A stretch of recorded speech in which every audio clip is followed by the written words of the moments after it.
درس 52 میں منطقی کے استاد وسیم 20 میں اردو بہشت 1066 مدرسہ علمی ثقل ہے۔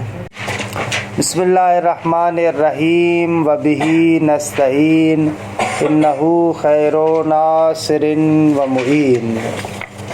اچھا آقا، کلیات خمسہ کے بحث میں ہم نے عرض کیا کہ کلیات خمسہ یا ذاتی ہے یا عرضی ہے۔ ذاتی میں نوع، جنس اور فصل آ جاتے ہیں، اور عرضی کے اندر عرضی خاص اور عرضی عام یہ آتے ہیں۔ درست ہے؟ ذاتی اور عرضی کی تعریف میں ہم نے کہا کہ یہ محمول ہے، دونوں کی تعریف میں لفظ محمول کو استعمال کیا۔ صحیح ہے آقا؟ خوب، جب محمول کو استعمال کیا تو 3 سوالات نے جنم لیا۔ آقا، الحیوان انسانون، الحیوان انسانون، انسان حیوان کے لیے ذاتی ہے یا عرضی ہے؟ نہ ذاتی ہے نہ عرضی۔ خب جبکہ آپ نے کہا کہ یہ جو کلیات خمسہ ہے یہ معمول ہے، تو یہ تو بیچارہ نہ ذاتی ہے نہ عرضی ہے، کیا ہے؟ اس کو کہاں لے کر جائیں؟ کیسے حل کریں اس کو؟ جواب، حمل کی 2 قسمیں ہیں، یا حمل طبعی ہے یا حمل وضعی ہے۔ حمل طبعی یعنی اعم کو اخذ پر حمل کریں، حمل وضعی یعنی اخذ کو اعم پر حمل کریں۔ آغا، ذاتی اور عرضی میں جو ہم نے محمول کہا یعنی حمل طبعی کے عنوان سے ہو، نہ کہ حمل وضعی کے عنوان سے۔ اگر حمل وضعی ہوگا تو کلیات خمسہ کے باب سے اصلاً خارج ہے۔ اخذ کو اگر اعم پر حمل کریں گے تو وہ اس کے باب سے خارج ہے۔ آپ کہیں الانسان زید، خب انسان پر زید کو حمل کریں، زید اخذ ہے، خاص ہے۔ خب آپ سوال کریں زید انسان کے لیے ذاتی ہے یا عرضی ہے؟ جنس ہے، فصل ہے، نوع ہے، عرضی عام ہے، عرضی خاص ہے، کیا ہے؟ تو آپ کو کچھ بھی نہیں۔ کیوں؟ اس لیے کہ یہ محمول حمل وضعی کے ساتھ ہے، جبکہ ہم جو کہتے ہیں کہ کلیات خمسہ میں سے کچھ نہ کچھ ہوگا، وہاں پر جب حمل طبعی ہو، وضعی نہ ہو۔ دیکھیں اس سوال اور جواب کو تو پھر انشاءاللہ آگے چلیں۔ الحمل یہاں سے پڑھیں گے نا، طبعیون و وضعیون، کہ آگا حمل یا حمل طبعی ہے یا وضعی ہے، کہ کل بھی مطلب بیان کیا تھا، عبارت رہ گئی تھی۔ اعلم ان کل محمول فہو کلی حقیقی، فرماتے ہیں کہ آپ جان لیں کہ ہر محمول کلی حقیقی ہوتا ہے۔ درست ہے؟ خود واضح کریں، کلی حقیقی ہوتا ہے یعنی کیا؟ خود واضح کر رہے ہیں، یعنی جزئی نہیں ہوتا۔ محمول کے لیے ضروری ہے کہ وہ کلی ہو، محمول جزئی نہیں ہوگا۔ جزئی نہ جزئی پر حمل ہوتا ہے، نہ جزئی کلی پر حمل ہو سکتا ہے، کسی پر حمل ہونے کی صلاحیت نہیں رکھتا۔ زید امر نہیں کہیں گے، غلط ہے۔ زید بکر ہے، غلط ہے، وہ علیحدہ جزئی ہے، وہ علیحدہ جزئی۔ حتیٰ یہ بھی جو میں نے ابھی مثال دی نا آپ کو، الانسان و زیدن، وہاں پر بھی زیدن کو میں مفہوم کلی کے عنوان سے ذکر کر رہا تھا، مسمى بزید، نہ کہ وہ شخص سے زید حمل نہیں ہو سکتا۔ جزئی کے بارے میں ایک معروف تعبیر ہے، الجزئی لا یکون کاسبا ولا مکتسبا۔ یہ منطق میں، یہ تو پہلے میں نے آپ کو بتائی تھی، الجزئی لا یکون کاسبا ولا مکتسبا۔ نہ جزئی کے ذریعے سے کسی مفہوم کو کسب کر سکتے ہیں، نہ جزئی کو کسی اور مفہوم سے کسب کر سکتے ہیں۔ نہ جزئی کے ذریعے سے کسی مفہوم کو کسب کر سکتے ہیں، یعنی جزئی معرف نہیں ہو سکتا دوسرے کے لیے، اور نہ جزئی کو کسی اور جزئی مفہوم سے کسب کر سکتے ہیں۔ کاسبن یعنی معرفن، ولا مکتسبہ یعنی معرفن۔ اگر جزئی نہ معرف واقع ہوتا ہے نہ معرف واقع ہوتا ہے، نہ جزئی کے ذریعے سے دوسری جزئی کی تعریف کر سکتے ہیں، نہ جزئی کی دوسری جزئی کے ذریعے سے تعریف کر سکتے ہیں۔ جزئی کی نہ دوسری جزئی سے تعریف کر سکتے ہیں، نہ جزئی سے بھلے نہیں ہو سکتا۔ التعریف للماہیہ و بالماہیہ، بقول مرحوم حاجی کے کہ برحال اس میں نہیں جاتے، انشاءاللہ آئے گی یہ بات۔ کلی کی تو تعریف نہیں کر سکتے، کرتے ہیں، کلی کی تو تعریف کرتے ہیں، انسان کی تعریف نہیں کرتے مگر آپ، جزئی کی نہیں ہو سکتی، نہ جزئی کے ذریعے سے، ہاں جزئی کے ذریعے سے نہیں کر سکتے، نہ کلی کی ہو سکتی ہے نہ جزئی کی، ہاں نہیں ہو سکتی۔ جزئی کی نہ خود اس کی تعریف، چار صورتیں بنائے، جزئی کو معرف بنائے اور معرف کو جزئی اور کلی بنائے، نہیں ہو سکتی۔ پھر آپ جو ہے کہ جزئی کو معرف بنائے اور معرف کو جزیاں کلی بنائے، چار صورتیں ہو گئی، سمجھ میں آئی؟ معرف کو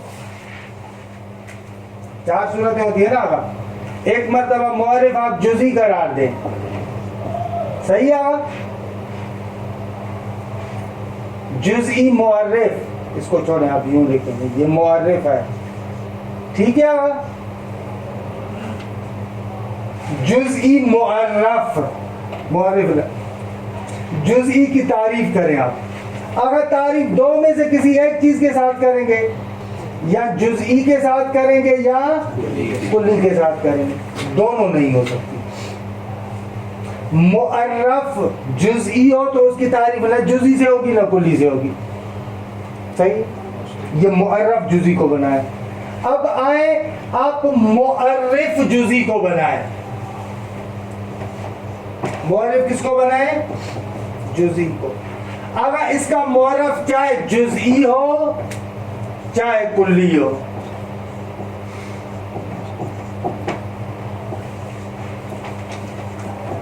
نہیں ہو سکتا۔ چار صورتیں بنی نا؟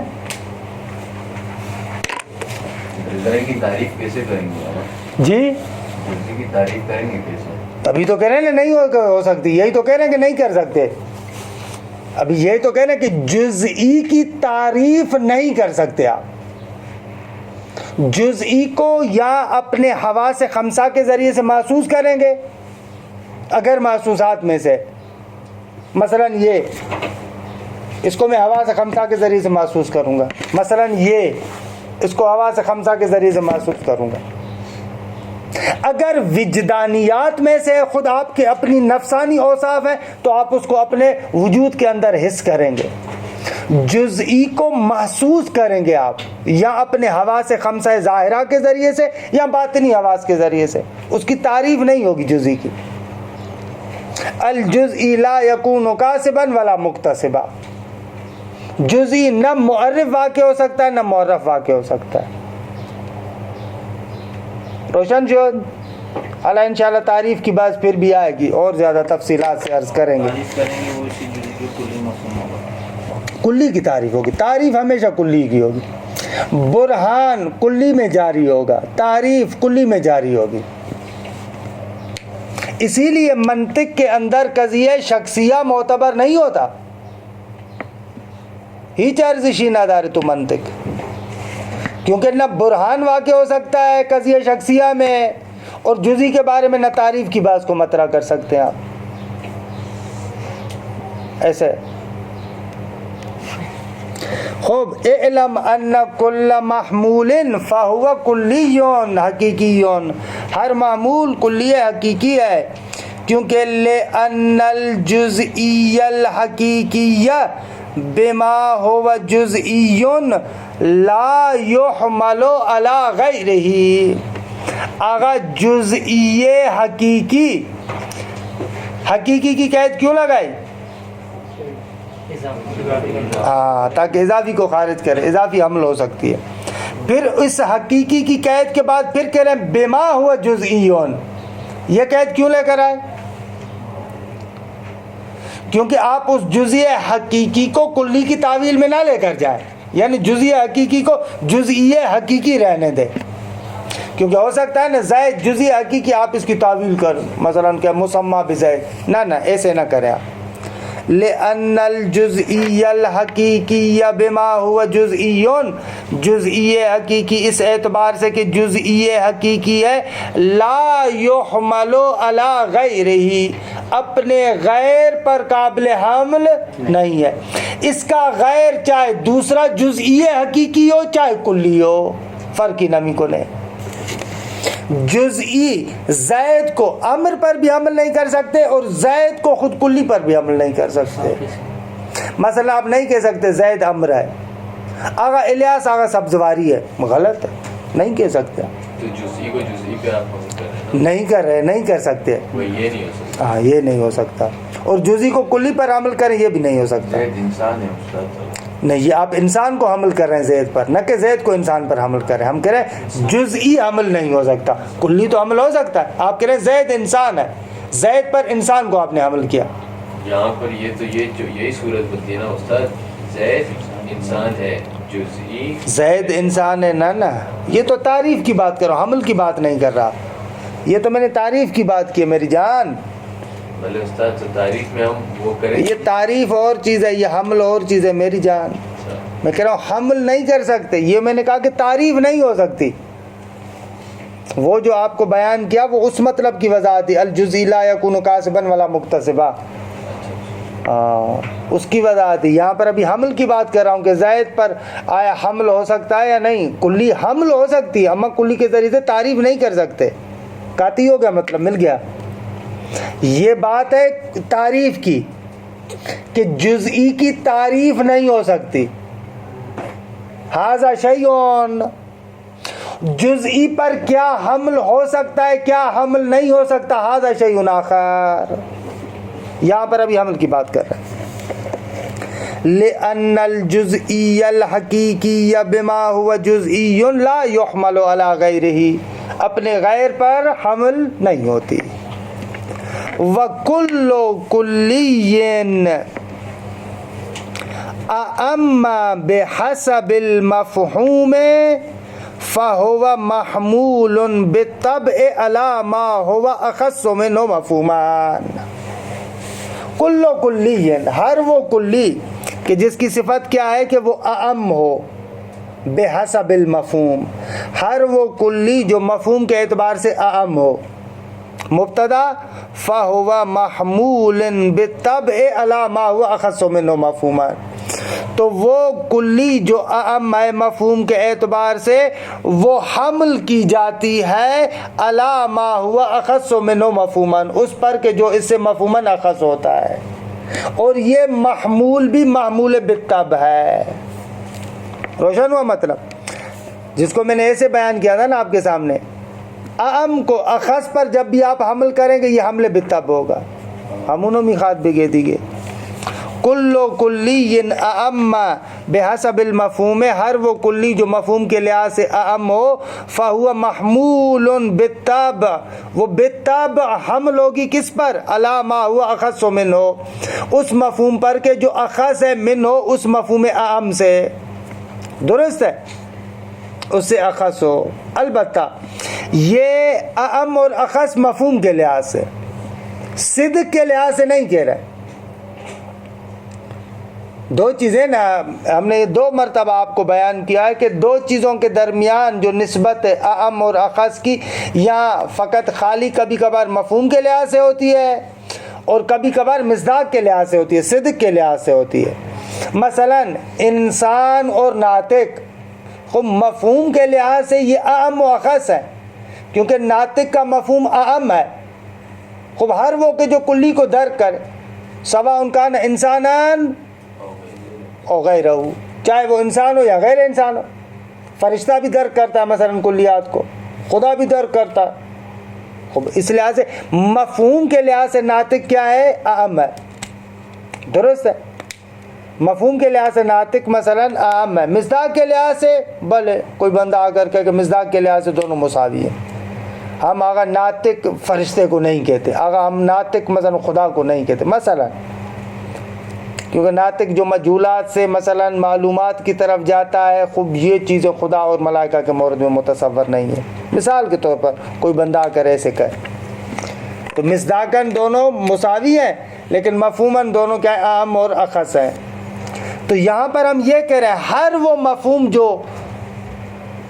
ہر وہ کلی جو مفہوم کے لحاظ سے اعم ہو، اگر وہ حمل ہو اس شے پر کہ جو مفہوم کے لحاظ سے اس سے اخص ہے، تو یہ معمول بالطبع ہوگا. آپ کے الانسان و ناطقون، یہ حمل بالطبع ہے. سمجھ میں آیا؟ عبارت میں گنجلک کر دیا میں نے آپ کے لیے. دیکھیے آگا یہ کہنا چاہ رہے ہیں دو کلیاں ہیں، ان میں سے ایک عام ہے ایک اخص ہے. عام کو اخص پر حمل کریں گے، حمل بالطبع ہے. امین دی روشن ہے. کل کلی اعم بحسب المفہوم، ہر وہ کلی جو مفہوم کے لحاظ سے اعم ہو، فہو محمول بالطبع علی ما ہوا، وہ محمول بالطبع ہوگی علی ما ہوا، اس کلی پر کہ اخص من ہو، جو کلی اس پہلی والی کلی سے اخص ہو. اخص ہو کس اعتبار سے؟ مفہومان. مفہومان کیوں منصوب ہے؟ تمیز ہے مفہوم کے اعتبار سے، از روی مفہوم. کہ حمل الحیوان علی الانسان، جیسے آپ حیوان کو انسان پر حمل کریں. حیوان عام ہے، انسان خاص ہے. الانسان و حیوان کو بھی معمول بالطبع ہے، حمل بالطبع ہے. یا حمل الانسان علی محمدین، علی محمد سے یہاں پر آگا جزئیے حقیقی مراد نہ لیں، بہتر تھا کہ یہ مثال نہ دیتے، لیکن آگا دی ہے انہوں نے، کیونکہ ابھی ہم آپ کو بتا چکے ہیں کہ جزئی پر نہ صحیح ہے غلط کہہ رہا ہوں میں. انسان تو حمل ہو سکتا ہے جزئی پر، مثال صحیح ہے بے بخشید، مثال درست ہے. انسان تو حمل ہو سکتا ہے جزئی پر، ہم کہہ رہے تھے جزئی حمل نہیں ہوگا، انسان تو حمل ہو سکتا ہے، یہ صحیح مثال. والانسان علی محمد، انسان کو آپ کے محمد انسان ہو، درست ہے، مشکل نہ تھا. بلکہ تھوڑا سا قدم آگے بڑھا رہے ہیں. وحمل الناطق علی الانسان، یہ جو ناطق کا حمل ہے انسان پر، یہ بھی حمل بالطبع ہے. اگر یہ تو مساوی ہے، ناعزیز من مساوی ہے صدق کے لحاظ سے، مفہوم کے اعتبار سے ناطق عام ہے. وَيُسَمَّى مِثْلُ هَذَا حَمْلًا طَبْعِيًّا، اس کو کہتے ہیں حمل طبعی. ای اقتضاء الطبع، یہ ایسا حمل ہے کہ جس کا طبیعت تقاضا کرتا ہے، طبیعت اس سے انکار نہیں کرتی. واقعاً طبیعت اس کا تقاضا کرتی ہے اور اس کا انکار نہیں کرتی کہ آپ ایک عام کو اخص پر حمل کریں، لیکن جیسے اخص کو عام پر حمل کریں گے تو طبیعت اس کو تسلیم نہیں کرتی. بھلے بے فرمائے درجہ.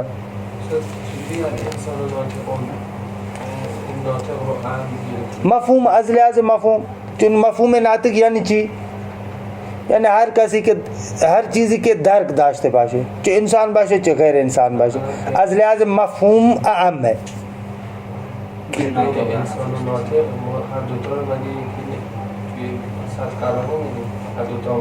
مساوی نہ از لحاظ صدق مساوی ہیں، چرا از لحاظ صدق مساوی ہیں، اما از لحاظ مفہوم نہ مساوی نیست.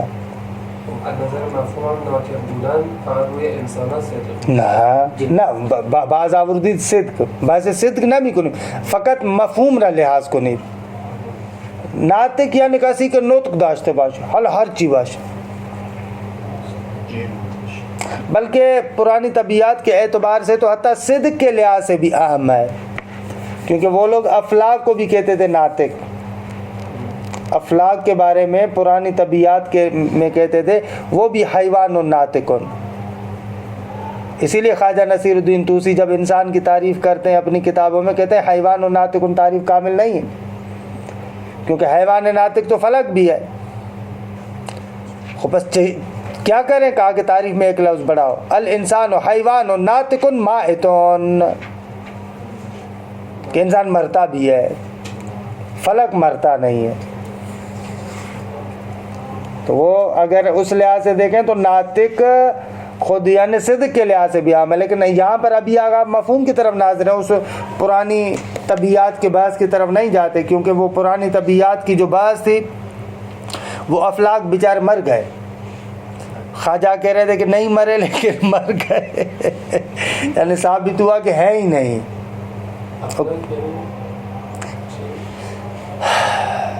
در سے نکل جائیں گے، بعد میں عرض کرتا ہوں. افلاک کے بارے میں کسی دن وہ تھوڑی سی بحث کریں گے. یہ آج کل مثلا مختلف سیارات جو آپ کہتے ہیں، مختلف سیارے جو آپ کہتے ہیں، صحیح ہے نا؟ یہ سیارے کیا ہیں؟ ایک مدار میں گھومتے ہیں نا، ایسے ہے نا، چاند ایک مدار میں گھومتا ہے. اب تو زمین کے لیے بھی کہتے ہیں کہ حرکت کرتی ہے، وہ بھی ایک مدار میں گھومتی ہے. مریخ ہے، عطارد ہے، فلاں، یہ جتنے بھی سیارات ہیں یہ اپنے ایک خاص مدار میں گھومتے ہیں. وہ ایسے جی ہاں جو بھی کہتے ہیں، ہم اس کو مدار کہہ رہے ہیں، اس جس مدار میں گھوم رہے ہیں. پرانی ہیئت کے اندر فلسفے اور ہیئت کے اندر کہتے تھے وہ مدار نہیں ہے، وہ فلک ہے، ایک جسم ہے حقیقتاً، جس کو آج ہم وہ روڈ کہتے ہیں نا، وہ جس میں وہ چلتا ہے، وہ روڈ نہیں ہے، وہ کہتے تھے کہ وہ ایک جسم ہے. اور یہ پوری کائنات جو ہے عالم مادہ، اس کے اندر کیا کہتے ہیں 9 فلک ہیں، اور وہ ایک دوسرے کے اوپر اس طریقے سے ہیں جیسے پیاز کے چھلکے ہوتے ہیں نا، ایک چھلکا دوسرے کے اوپر، دوسرا تیسرے کے اوپر، ایسے اس طریقے سے یہ پورا عالم مادہ اس پیاز کی طرح 9 چھلکوں پر مشتمل ہے. صحیح ہے؟ ہر ایک چھلکا دوسرے پر احاطہ کیے ہوئے، ایک چھلکا اس کے اوپر دوسرا، اس کے اوپر تیسرا، ایسے آپ فرض کریں 9 چھلکے. صحیح؟ تو اسی طریقے سے یہ 9 افلاک ہوتے تھے، درست؟ یہ 9 کے 9 افلاک ہیں.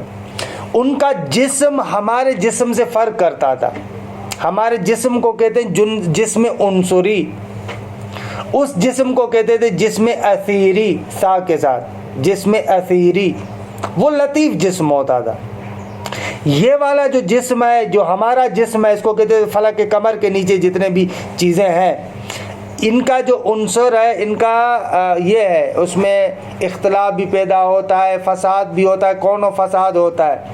لیکن وہ جو افلاک کا لطیف جسم تھا اس میں کون و فساد نہیں ہوتا تھا، فساد وغیرہ نہیں ہوتا تھا. اور کوکب اور ستارہ، وہ جو فلک تھا نا، اس کا جو جسم ہے اس کے اوپر ایک بالکل کندہ شدہ ایک شکل ہو، مثلا جیسے یہ گھڑیال ہے. اب یہ تو جدا محسوس ہو رہا ہے نا، آپ ایسے فرض کریں کہ ایک ایسا گھڑیال ہو جو اس کے ساتھ بالکل چپکا ہوا ہو، بالکل ایسے، اس کو کہتے تھے کوکب. صحیح ہے؟ اور اس کوکب کو جو ستارہ تھا، سیار یعنی حرکت کرنے والا، تو یہ لوگ کہہ رہے تھے کہ ان میں سے جو 7 ستارے ہیں وہ بالکل تیز حرکت کرتے ہیں نا، یہ آپ کو بالکل نظر آتے ہیں. بہت سارے سیارات ہیں، اعلیٰ 7 تو بالکل ملموس طریقے سے، ان کو کہتے تھے سیارات. ان کو وہ لوگ کہتے تھے اصل میں وہ فلک ہے جو گھوم رہا ہے، اصل میں وہ کیا ہے، فلک ہے جو گھوم رہا ہے. پھر اس کے بارے میں پھر عجیب و غریب قسم کی باتیں کرتے تھے. کہتے تھے کہ بابا وہ فلک ایسے ہیں کہ نہ ٹوٹ سکتے ہیں نہ جڑ سکتے ہیں، یعنی اگر ٹوٹ گئے تو جڑیں گے نہیں. خرق و التیام کی بات، ان میں خرق نہیں ہو سکتا، ٹوٹ نہیں سکتے، ٹوٹ گئے تو پھر جڑیں گے نہیں. پھر اب یہاں پر پرانے زمانے میں ایک لمبی چوڑی بحث ہوتی تھی کہ پیغمبر کا معراج جو جسم کے ساتھ تھا تو پھر وہ افلاک سے کیسے گزرے.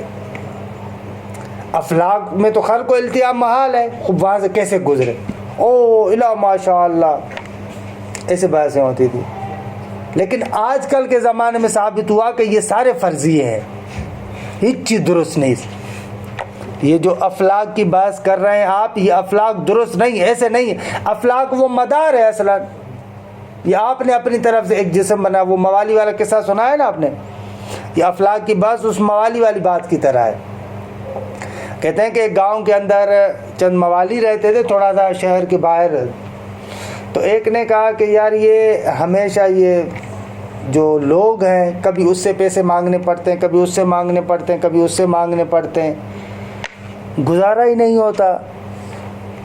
تو دوسرے نے کہا کیوں نہ ہم جو دیہات کے باہر ایک زمین ہے اس جگہ پر کاشت کریں، کچھ اگائیں، اپنی کھیتی کرتے ہیں، وہ کھیتی کریں گے، کھیتی اگے گی، پیسے بنیں گے، پھر اس سے جتنا جی چاہے گا کریں گے۔ اچھا پھر کیا کریں، کون سی کھیتی؟ ایک نے کہا کہ گنا اگاتے ہیں۔ چلیں ٹھیک ہے، کہاں پر گنا اگائیں گے؟ بھائی یہ یہاں پر گنا اگائیں گے۔ اچھا ٹھیک ہے بھائی، ساری وہ ہو گئی کہ دیہات کے باہر اس جگہ پر۔ تو ایک کہہ رہا کہ یہاں پر اگر گنے کی فصل ہم نے اگائی نا تو جو گاؤں سے نکلے گا وہ گنا کھائے گا، یہ تو پھر نقصان ہو جائے گا ہمارا، تو کیا کریں؟ کہا کہ ان لوگوں کو دیکھتے ہیں۔ سب نے ڈنڈے اٹھائے اور آ گئے، اور جو بندہ باہر نکل رہا ہے اس کو مارنا شروع کیا۔ کہا کہ بابا کیوں مار رہے ہو؟ بس ہر ایک کو کہتے اور گنا چوسو۔ ارے بھائی کیا ہوا؟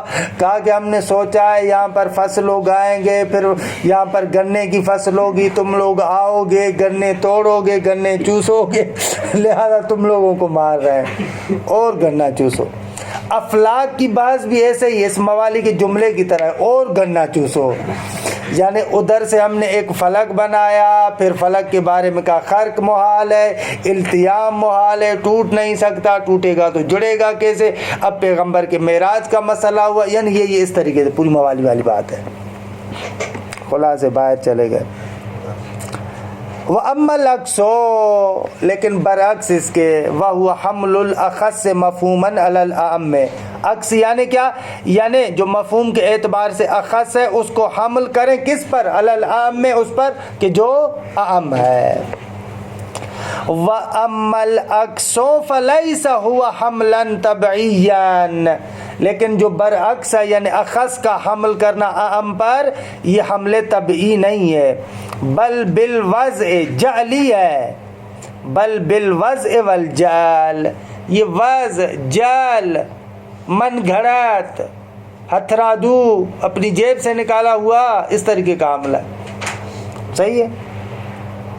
لِأَنَّهُ يَأْبَاهُ الطَّبْعُ، تب انکار کرتی ہے۔ ابا یا ابا وہی ہے نا، تصریح میں پڑھا تھا نا، ابا یا ابا شاذون، ابا یا ابا شاذون، فابا واستکبر شیطان کے لیے بھی ہے، تو یہ یا ابا وہی ہے۔ لِأَنَّهُ يَأْبَاهُ الطَّبْعُ، کیونکہ اس سے تب انکار کرتی ہے، ولا يقبلہ، اور تب اس کو قبول نہیں کرتی۔ وَلِذَلِكَ يُسَمَّى حَمْلًا وَضْعِيًّا، اس لیے اس کو من گھڑت وضعی حمل کہتے ہیں، اور جعلیاً، ہتھرادو، اپنی طرف سے بنایا ہوا۔ وَمُرَادُهُمْ بِالْأَعَمِّ بِالْحَسَبِ الْمَفْهُومِ غَيْرُ الْأَعَمِّ بِحَسَبِ الْمِصْدَاقِ، اگر اعم بالمفہوم اور اعم بحسب المصداق میں فرق ہے۔ ابھی عرض کیا میں نے آپ کے سامنے، اعم بالمفہوم میں ہم یہ کہتے ہیں کہ مفہوم کے اندر وسعت پائی جاتی ہے، مصداق کے لحاظ سے بے شک عام نہ ہو۔ مثال جیسے ہم نے ناطق کا مفہوم اعم ہے انسان سے، جو بھی نطق رکھتا ہو، صحیح ہے، اما مصداق کے لحاظ سے اسے عام نہیں ہے۔ اور دوسری مرتبہ ہم کہتے ہیں مصداق کے اعتبار سے عام، جیسے حیوان انسان سے مصداق کے لحاظ سے بھی عام ہے، صحیح ہے۔ تو بس ان چیزوں کو مد نظر رکھیں۔ کبھی کبھار آپ کہتے ہیں کہ مفہوماً ہم دیکھ رہے ہیں، کبھی کبھار دیکھ رہے ہیں مصداقاً، تو یہاں پر جو اعمیت اور اخصیت کی بات کر رہے ہیں وہ مفہوم کے لحاظ سے ہے۔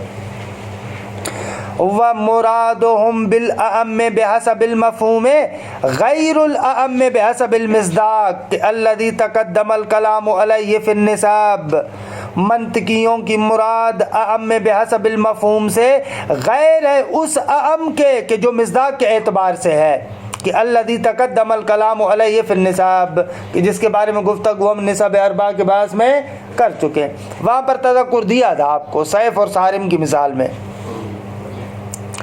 فإن الأعم قد يراد منه الأعم باعتبار وجوده في أفراد الأخص وغير أفراده، اگر کیونکہ فإن الأعم، اس لیے کہ اعم قد يراد منه، چہ بسا اس سے ارادہ کیا جاتا ہے، اعم سے کبھی کبھار استعادہ کرتے ہیں اعم میں مصداقی کا، یہ پوری سطر کے نیچے لکھے اعم میں مصداقی، کہ پھر ترجمہ کرتا ہوں، کبھی کبھار اعم سے ارادہ کرتے ہیں اعم بحسب المصداق، درست ہے، اسی کو کھول رہے ہیں۔ فَإِنَّ الْأَعَمَّ قَدْ يُرَادُ مِنْهُ الْأَعَمُّ، کبھی کبھار اعم سے ارادہ کیا جاتا ہے اعم کا، لیکن کیسا اعم؟ بِاعْتِبَارِ وُجُودِهِ فِي أَفْرَادِ الْأَخَصِّ، اس اعتبار سے کہ اخص کے تمام افراد کے اندر پایا جاتا ہے، وغیر افراد ہی، اور اخص کے افراد کے علاوہ بھی پایا جاتا ہے۔ روشن ہوا؟ کل حیوان بالقیاس الی الانسان، جیسے حیوان انسان کی نسبت سے، وہو المعدود فی النسب، یہ جو اعم بحسب المصداق ہے یہ نسب کے باعث میں گزر چکا، وہو المعدود، اس کو شمار کیا جاتا ہے نسب کے باعث میں۔ روشن ہوا؟ جو اعم ہے بحسب المصداق اس کو نسب کے باعث میں شمار کرتے ہیں۔ وقد يراد منه الأعم باعتبار المفہوم فقط، اور کبھی کبھار اعم سے ارادہ کیا جاتا ہے وہ کہ جو فقط مفہوم کے لحاظ سے اعم ہے، فقط یعنی مصداق کے لحاظ سے اعم نہیں ہے، فقط مفہوم کے لحاظ سے اعم ہے۔ درست ہے؟ روشن ہوا؟ وَإِنْ كَانَ مُسَاوِيًا بِحَسَبِ الْوُجُودِ، اگرچہ وجود اور مصداق کے اعتبار سے اس کے مساوی ہے، جیسے ناطق اور انسان، كالناطق بالقياس إلى الإنسان فإن مفهومه أنه شيء ما كله النطق، اگر اس لیے کہ فإن مفهومه، اس ناطق کا مفہوم کیا ہے کہ أنه شيء ما، اگر یہ ناطق ایک ایسی چیز ہے کہ لہ النطق، جس کے لیے نطق ہو، حالا ہر چیز باشه، انسان باشه غیر انسان باشه، من غیر التفات الى کون ذلك الشیء انسانا او لم یکن، اس بات کی طرف التفات اور توجہ نہیں ہے کہ وہ شے انسان ہے یا غیر انسان ہے، نہ، ناطق میں فقط یہ التفات ہے کہ لہ النطق ہو۔ وَإِنَّمَا يُسْتَفَادُ كَوْنُ النَّاطِقِ إِنسَانًا دَائِمًا مِنْ خَارِجِ الْمَفْهُومِ، اگر ہمیں تو ایسے لگتا ہے کہ ہمیشہ جب بھی ہم نے ناطق دیکھا ہے وہ انسان ہے، کہہ رہے ہیں کہ یہ بات مصداق کے اعتبار سے آپ کو پتہ چلی، خارج سے پتہ چلی، مفہوم سے پتہ نہیں چلی۔ یہ مصداق کے حوالے سے باقی بھی تو چیزیں ہو سکتی ہیں، کیا وغیرہ دے سکتے ہیں جی؟ یہ مصداق کے حوالے سے ہم کہہ رہے ہیں کہ فقط انسان ہے جو خارج میں ہمیں پتہ چل رہا ہے، لیکن انسان کے علاوہ بھی تو کیا ناطق؟ جی، کون؟ جنات کو اگر ہم لیں یا باقی فرشتے، ارے یہ دیکھیے وہ ہے مال باز ہے کہ وہ ناطق ہیں یا فقط کوئے خیال کی حد تک ہیں۔ بھلے بہت سارے لوگ کہتے ہیں کہ جنات ضعیف ہیں وجود کے لحاظ سے، انسان سے ضعیف ہے، ایک حد تک دام تو رکھتے ہیں، پھر ہم نے درک ہم نے وہ شروع میں بیان کیا تھا، ہم نے علم حسی داریم، علم خیالی داریم، علم وہمی داریم، یہ سارے ناطق میں نہیں آتے، ناطق میں چوتھا مرحلہ آتا ہے، بھلے ناطق میں چوتھا مرحلہ آتا ہے، یہ ہم نے وہاں پر بیان کیا تھا، درک تو ہے ایسے، اس میں کوئی شک نہیں۔ جن بہت ضعیف ہے انسان سے، یہ جو آپ دیکھتے ہیں نا ایک انسان پر جن نے کنٹرول کر لیا، ایسے نہیں ہوتا، وہ ضعیف ہوتا ہے بہت، مگر یہ کہ انسان اپنے آپ کو اتنا گرا دے، اتنا گرا دے حد سے زیادہ، وگرنہ جن انسان پر قابض نہیں ہوتا۔ کہ آپ کہتے ہیں نا اتنی مثالیں، ہر ایک بندہ 50 اپنے رشتہ داروں کی مثالیں بیان کرنا شروع کر دے گا، نہ ایسے نہیں، وہ خود اس کا اپنا نفس ہے، اپنی قوت خیال ہے جو اس پر اس طریقے سے حکومت کر رہی ہے، باہر سے نہیں ہوتا، یہ خود اس کی اپنی قوت خیال ہے، اور ایسے ہی ہوتا ہے، اپنی قوت خیال سے ایک تصویر بناتا ہے، پھر اسی سے جوتے بھی کھاتا ہے، ایسے ہے۔ یعنی یہ تو آج کل کی جدید دنیا میں سائنسی تجربیات کے ذریعے سے بھی ثابت کرتے ہیں، وہ رشیا کا یا فرانس کا وہ جو مشہور وہ سائنٹسٹ تھا کہ ایک بندے کو باندھ کر کہا کہ یہ سانپ میرے سامنے ہے، یہ سانپ تمہیں ڈسے گا، آنکھ پر ہاں سوئی مار دی تھی، بعد میں ٹیسٹ کیا اس کے بدن کے اندر زہر تھا۔ خوب یہ کیا ہے؟ اس کی تحلیل ان لوگوں کے پاس نہیں ہے، مکتب صدرائی کے اعتبار سے، نفس کے مباحث کے اعتبار سے اس کی تحلیل ہے، اس کے نفس کے اندر، قوت خیال کے اندر اتنی طاقت ہے کہ واقعاً اس نے اپنے ذہن کے اندر وہ سانپ تخلیق کیا اور اس سانپ نے اس کو ڈسا اور اس کا زہر اس کے وجود کے اندر پھیل گیا۔ یہ اکثر جو ہمارے یہاں جنات کا مسئلہ ہے وہ اسی طریقے سے ہے۔ بہت ساری جگہوں پر ہماری اپنی قوت خیال ہے جس کو ہم اتنی تقویت کرتے ہیں، وہی قوت خیال اپنے ذہن سے چیزوں کو بناتی ہے اور اسی کے ذریعے سے جوتے بھی کھاتا ہے انسان، مار کھاتا ہے باقاعدہ۔ یہ اکثر ایسے قوت خیال ہے۔ یہ جنات، یہ اکثر موارد میں نہیں کہتا کہ جنات نہیں ہے، لیکن وہ وجود کے اعتبار سے بہت ضعیف مرتبے میں ہے، وہ ایسے انسان کو اذیت نہیں کرتے۔ آپ کہیں گے کہ اگر بہت ساری چیزیں ایسی ہیں جو اس کی عام حالت میں نہیں ہوتی، بھلے نہیں ہوتی عام حالت میں، لیکن انسان کے اندر کیا ہے، دیکھیے کیا جانے انسان کہ انسان کے اندر کیا ہے۔ ایسے اکثر مسائل ایسے ہیں۔ 40-50 روٹیاں کھا جاتے ہیں، بھلے کرے گا یہ، تبھی کہہ رہا ہوں نا کہ انسان کے اندر خود کیا ہے خود انسان بھی نہیں جانتا، اتنا قوی ہے۔ یہ جو ہندوؤں کی آپ ریاضتیں سنتے، خارق العادہ کام کرتے ہیں، کیسے کرتے ہیں؟ یہ سچ میں کرتے ہیں۔ ہاں، ان کے اندر یہ ساری وہ نہیں، ساری کلابی باتیں نہیں ہوتی۔ واقعی مرتاض ہندی پرانے زمانے سے جو معروف ہے، اگر وہاں پر بھی آپ کسی سے ملے ہوں جو صحیح بندہ ہو، ریاضت کرنے والا ہو، فوق العادہ ان کے پاس قوت ہوتی ہے نفسانی اعتبار سے۔ ہمارے خود سیون میں وہ تو مولا ہی تھا، 12 سال تک آگا اس نے نہ کچھ کھایا نہ کچھ پیا، 12 سال، مگر باور تنمیش ہے، 12 سال کچھ نہیں کھایا پیا، کیسے اپنے وجود کو کنٹرول کیے ہوئے۔ عجیب اس کے اندر یہ کبھی کبھار دیکھتے ہیں کہ انسان اپنی تمرکز کی وجہ سے ایسی قوت بنا دیتا ہے، تمرکز کی وجہ سے ایسے دیکھتا ہے، پتہ نہیں وہ وہاں سے ٹرین چل رہی ہے اس کو ایسے اشارے کے ساتھ وہ کر دیتا ہے تمرکز کے ذریعے سے۔ یہ ہے، ایسے ہو سکتا ہے۔ یہ انسان کے نفس کے اندر بہت زیادہ قوت ہے، بہت زیادہ قوت۔ یہ کمال انسانی سے بالاتر ہے، لیکن میں کہہ رہا ہوں کہ یہ عام انسان کے نفس کے اندر طاقت ہے، اگر اس کو تھوڑا سا بنائے گا تو وہ اس کا اثر ظاہر ہوگا۔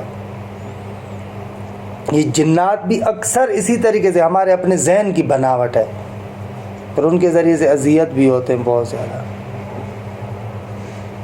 یہ رسالہ ہے آغا اصغر طاہر زادے کا اس جن کے مسئلے پر، اس کے اندر انہوں نے خوب بحث کی ہے۔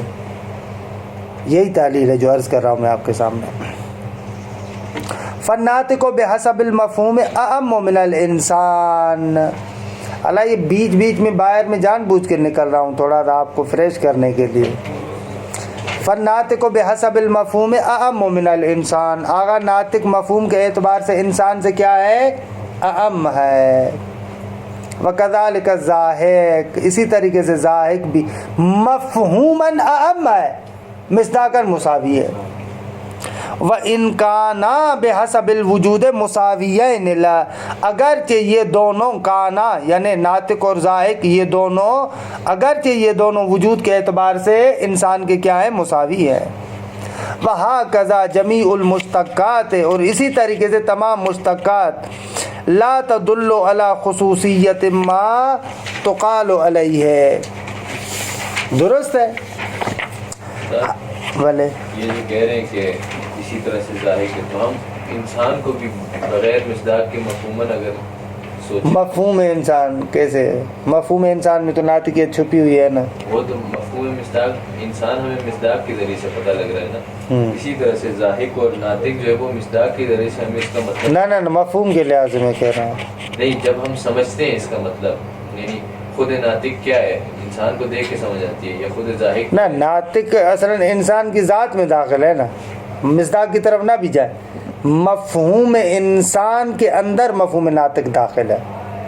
انسان یعنی حیوان ناطق ہم نہیں کر سکتے۔ آپ کیسے کر سکتے کہ انسان و ناطق نہ ہو؟ بابا اس کے مفہوم انسان یعنی چیزی کے درش ناطق نو افتیاس، ایسے۔ اما ناطق کی ذات میں انسان تھوڑی چھپا ہوا ہے، ناطق کے لیے انسان جنس اور فصل تھوڑی ہے، نو اپنی فصل کے لیے تو جنس و فصل نہیں ہوتی، اس لحاظ سے۔ اور اسی طریقے سے تمام مشتقات لا تدل علی خصوصیت ما تقال علیہ ہے. درست ہے کہ جو کسی بھی لا تدل علی خصوصیت جو کسی خصوصیت پر دلالت نہیں کرتے. درست ہے. ایسے عبارت آپ کے پاس بھی کہہ رہے ہیں کہ یہ جیسے مشتق ہے نا، مثلا جیسے ناطق، ضاحک، اب یہ کیا ہے، انسان سے مفہوم کے اعتبار سے اعم ہے. ٹھیک ہے. اسی طریقے سے جمیع المشتقات، دوسرے بھی جتنے بھی مشتقات ہیں، درست ہے، ان میں بھی اسی طریقے سے جو کسی خاص خصوصیت پر دلالت نہیں کرتے، ان بھی تمام مشتقات کو دیکھیں اور اس پر حمل ہوتے ہیں، وہ مشتقات بھی اسے مفہوماً اعم ہوں گے. یہ کہنا چاہ رہے ہیں. درست ہے آقا؟ مثلا جیسے کالساحل بالقیاس الی الفراس، جس طریقے سے ساحل ہنہنانے والا. صحیح ہے آقا؟ خوب فرض کی نسبت سے ایسے ہے کہ عام ہے اسے، جیسے ناطق اس سے عام ہے نا انسان سے، اسی طریقے سے ساحل بھی. یہ 2-3 لغتیں ان کو دیکھیے گا، میں نہیں دیکھ پایا. والباغم للغزال، کہ یہ نہیں دیکھی میں نے، لغت نہیں دیکھی، اس کو دیکھیے گا. ہرنی کے لیے اعلیٰ، یہ باغم کیا ہے، اس کا کیا معنی ہے، دیکھیے نہ دیدم، لغت میں دیکھیے گا. وصادح لبلبل، انم تو لغت بھی بنی. ایک مولانا صاحب درس پڑھا رہے تھے، کہا کہ فارسلنا علیہم طیرن ابابیل، کہا ابابیل بلبل کی جمع ہے.